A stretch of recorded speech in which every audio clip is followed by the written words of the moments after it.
So hello, what's up ninyo mga boss idol. So may adlaw himo na ko tag box diri nga MCB D50 no. So ako ni demo ninyo og unsay sukod ani ako ang gibuhat nga box. So ang una mo niyang front niya ang atubangan agyanan sa speaker. So kuan yang height niya kay 14 inches niya, yang babag niya kay 18.5 inches. So mana yung babag niya bali sa finish jud niya kay 20 inches jud na siya no nya pagkahuman ari na puta sa iyang speaker frame.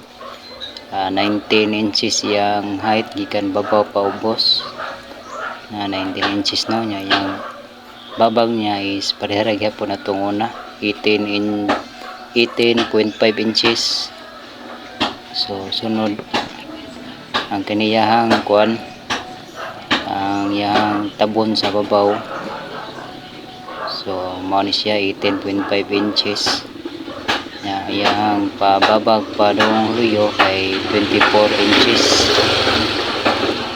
So gikuha na to niyang kuano ang pattern. So parehara gyapon ni siya 18.5 inches nya kuha ni siya 30.14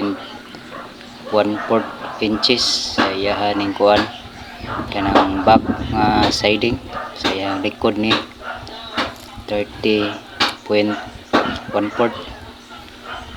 inches dayon sa iyahang kuan babag sa tunga kay kuan 15 inches by 18.5 inches sa iyang pa-slope na siya no sa ilawom. So ang kaniniya na pong kuan kaning lagpad na sayang siding jud sa kilid, sa siding jud niya ni sa kilid kay kuan yang height niya kay 32 inches.